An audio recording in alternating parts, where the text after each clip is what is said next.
Allora, oggi è domenica 11 ottobre 2009. Che domenica bestiale! Che domenica bestiale! Eh? Eh? Berlusconi!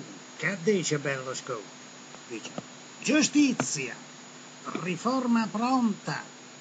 La stampa sputtana me e il paese di Alberto Taliani, non italiani, Taliani, cioè come a dire italiani.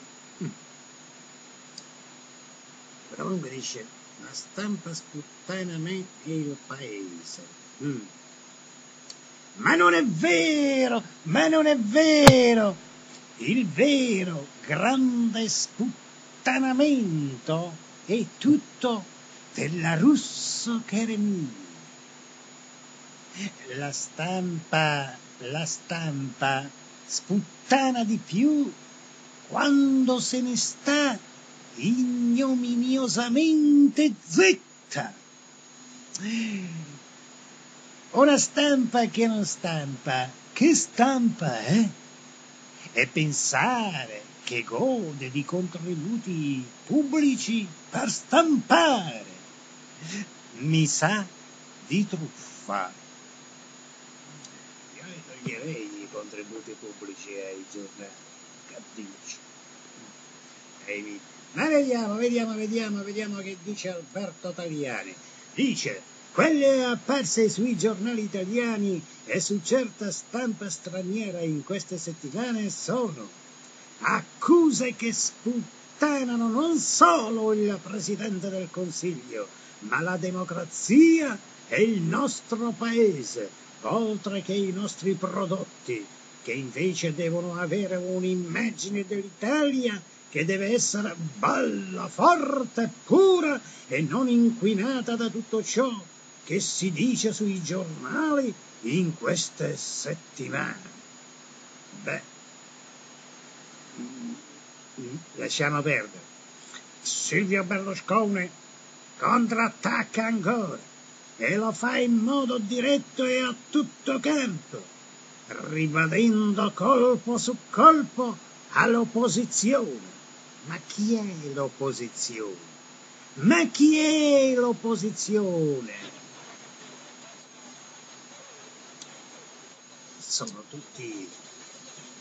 Sono tutti dall'altra parte. L'opposizione chi è? La russoccherania o tutto il resto? Bah. Dice, ribadendo colpo su colpo all'opposizione e alla stampa che l'appoggia. Inclusa quella estera che, colpendo in continuazione il Premier e tutto il resto, colpiscono la Russo-Cheremia. Dice, in realtà vuole minare la credibilità del sistema Italia. No, di credibilità, guardi, non ce n'è proprio. La credibilità è sotto zero, lasciamo perdere. Anti-italiani. Il Presidente del Consiglio ha scelto la festa del PDL, organizzata a Benevento, per il suo affondo contro gli atteggiamenti anti-italiani. Veramente anti-italiani lo siete tutti. Chi è contro la russo-cheremia è anti-italiano. E aggiunge, dobbiamo essere sereni perché il governo sta operando bene. Lasciamolo dire agli altri. Chi si loda si imbroda. Comunque sta operando male, malissimo.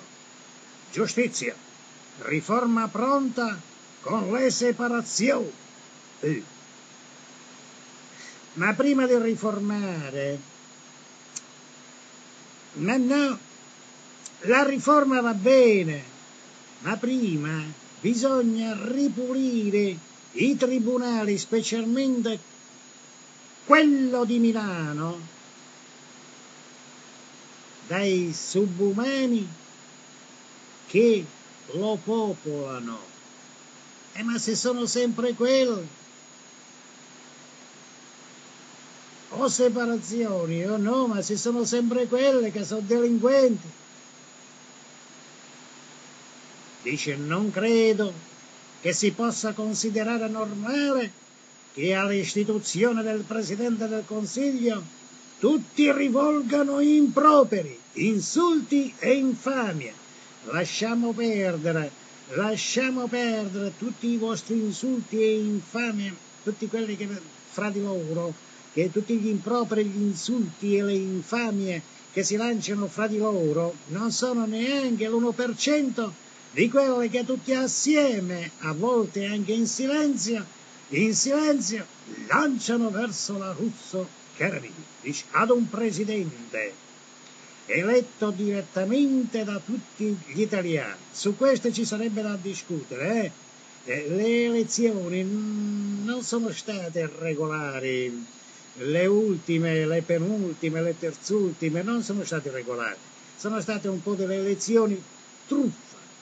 Dice che quando si rivolge alla magistratura perché gli hanno dato del buffone, la magistratura dice che è stata una goliardata, e quando si rivolge alla Russo Caramia dicono tu sei scemo, tu sei pazza, ma te lo dicono in segreto, quel che è peggio. Non puoi nemmeno replicare che tu non lo sai, anzi ti dicono aspetta a casa tranquillamente che la giustizia arriva, e invece no. Ma non dici per la parola non buffone, ma per cosa molto più grande. Vedi Sacra Notazione Fattuoria e collegati. E comunque aggiunge al premio, sottolineando che occorre chiarire il rapporto tra istituzioni e magistrati. Tra istituzioni e magistrati è Russo Cherubini. Abbiamo allo studio, dice, ma è pronta la riforma del processo penale con separazione dei PM dai giudici. E questa è una riforma, dice, fondamentale. Sì, ma dopo queste cose vanno fatte dopo. Prima bisogna ripulire i tribunali dalle larve umane. Ci sono i delinquenti, quelli devono andare in galera. Dal 93 a oggi di diverso, dice, ci siamo noi. Venendo qui e leggendo i giornali mi sono chiesto cosa davvero sia cambiato dal 1993. Comunque, per quanto riguarda, perché è la Russo Caramia al centro di tutto, il cambiamento proprio ufficialmente inizia nel 2004 ed è ancora in atto. Dice, quando l'intervento della magistratura fece fuori tutti i partiti. Vi siete fatti fare fuori. Cazzo se ne frega, comunque acqua passata. E tutti, dice, protagonisti di quei partiti furono costretti a lasciare la politica. E qualcuno anche l'Italia. Non è che furono costretti. Vigliaccamente lasciarono fare. Lasciamo perdere. Dice, e mi sono risposto che oggi di diverso c'è il fatto, dice, che abbiamo il consenso del 68% degli italiani. So italiani, lasciamo perdere quel consenso. E il fatto, dice, che abbiamo il popolo della libertà, ma poi non vuole dire niente, il consenso non vuole dire niente. Non vuole dire niente, bisogna vedere cosa si fa. E certo, se tu prendi su 100 persone, 68 li fai stare bene, il rimanente lo fai stare male, è logico che il 68% dice come siete bravi, e tu ne ammazzi gli altri, il rimanente 32%, ma no, deve essere il 100% che deve dire che deve stare bene, che deve stare decentemente. Il 99% sta bene, ma uno l'ammazzano, il problema è di quell'uno che ammazza. Dice, è il fatto che abbiamo il popolo della libertà. Beh, libertà, ma. Dice, insomma, di diverso ci siamo noi. Dice, l'Italia generosa e audace, sì, nel rubare, nell'ammazzare generosa, audace negli assalti, leggi sacra notazione fattuolia, affanculo. Di fronte a ciò dice che vediamo sui giornali e a quelli che gridano vergogna e assassini durante un funerale, dice c'è la grande consolazione di vedere l'Italia buona. Ma l'Italia buona, dice, vera, generosa e audace, beh, quella è stata ammazzata ed è in